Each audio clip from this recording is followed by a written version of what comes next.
people end up treating their human selves like this too, like empty and to be filled with God, like devoid of agency, devoid of subjectivity and their own sense of who they are, going about the world and doing things like a Christian squandering their life dreaming of heaven.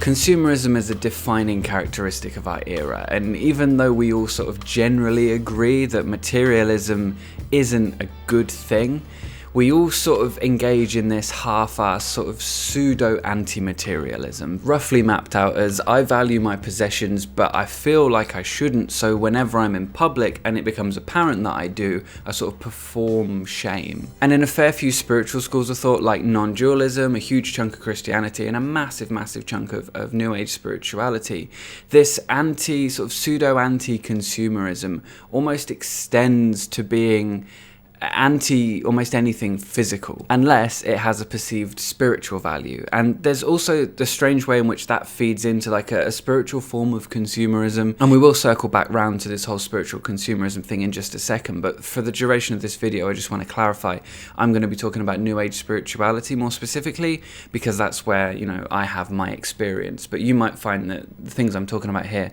line up with your own experience in other areas, in other spiritual schools of thought. If you've got any experience with New Age spirituality as well, you've probably come across this idea that we are not human beings having a spiritual experience, we're spiritual beings having a human experience. And I think the way that that translates into the human experience is that the human experience is seen to have little to no value unless it has some spiritual value. But in this way, things that don't have spiritual value are sort of spurned as valueless in some way, and those who take joy in those things or find value in those things outside of the spiritual are sort of seen as lesser or sleeping in some way.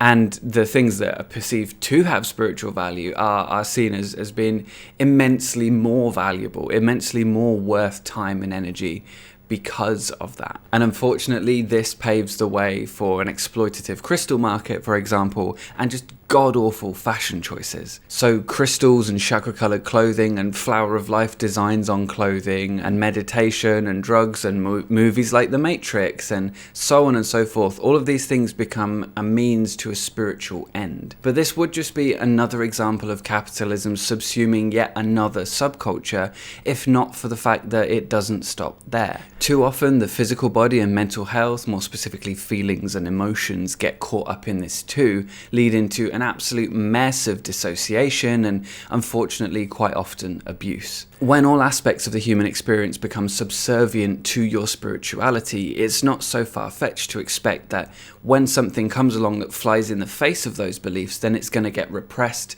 or rationalized. Usually you'd hear that kind of thing called spiritual bypassing, but I think in this case it goes further than even that. I think that this means to an end attitude can lead to a lack of familiarity with your own inner world, more specifically your own needs and boundaries. Also, I think it can lead to a lack of awareness of your own emotions, which can pave the way for abuse on both sides of the equation, abused and abuser. The reason being, I think, is that it undercuts the opportunity to own your shit and process it and deal with it before you make it everybody else's problem. Moreover, while this new age attitude, belief system, approach to life is ostensibly a more enlightened way of living, I think it fails to account for so many aspects of the human life, so many facets of the human experience. And I think that means that certain aspects of human life get avoided unless they can be framed in a way that they can be seen as ideologically expedient. And this, I think, betrays a fundamental lack of adjustedness to the realities of human life and an attempt to almost completely avoid facing them. That's the spiritual bypassing part, but I think this is also a great example of the just flat out fatal lack of nuance that often crops up when you're looking at these sort of all-encompassing belief systems. And herein, I think there's a failure to recognize that a person's spiritual life and their sort of emotional life, their intellectual life and so on can all kind of coexist without cannibalizing each other, without eating each other whole. But here's the thing, right? It's not that these new agers aren't wearing clothes or eating food or watching movies. It's just that in so doing, they're draping this sort of veneer of preconceived notions over the top of it to almost justify watching them, justify enjoying them in some way.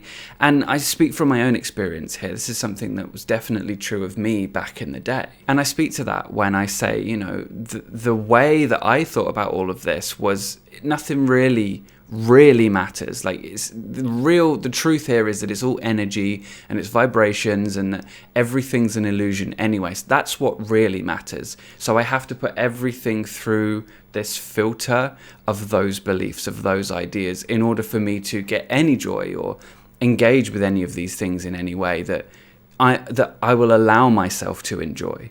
But I think this has the potential to go some way to strip in the richness out of life. It's got the potential to make you into just this intolerable ideologue who can't see the wood for the trees. It's like holding a rock in your hand and trying to feel the contours while you're wearing a rubber glove. And despite all this talk about present moment awareness and all this kind of stuff, when being in the present moment becomes part of that sort of larger spiritual ideology, wherein the physical life and the human experience becomes a means to an end for spiritual goals, for spiritual this, that, or the other, being in the present moment, whatever happens to you in the present moment, goes through that weird filter of the spiritual, and you're not actually then in the present moment. It all sort of ends up being filtered through these spiritual ideas and beliefs. And as this happens, I think an appreciation for the beauty of the world and the complexity, all the ups and downs and the ins and outs of the human experience,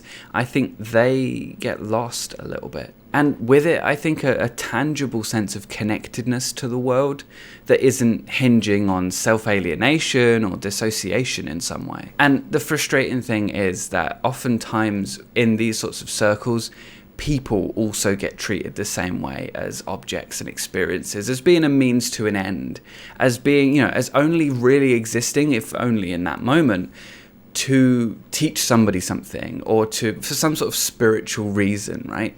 And, if you went around the world acting like that with everybody, you'd be spitting distance from being labelled a sociopath. But this goes even further as well. People end up treating their human selves like this too, like empty and to be filled with God, like devoid of agency, devoid of subjectivity and their own sense of who they are, going about the world and doing things like a Christian squandering their life dreaming of heaven. The image that comes to mind is like making yourself something to be used, like an object to be used by your true self, your false self then being crushed under its boot. The spirit of the conqueror is alive and well in that, I think. But how will we feel when we realize that both the one the boot is crushing and the boot are us still? Neither being a true or false self, both being parts of us, maybe dysfunctional coping mechanisms that we've developed to deal with life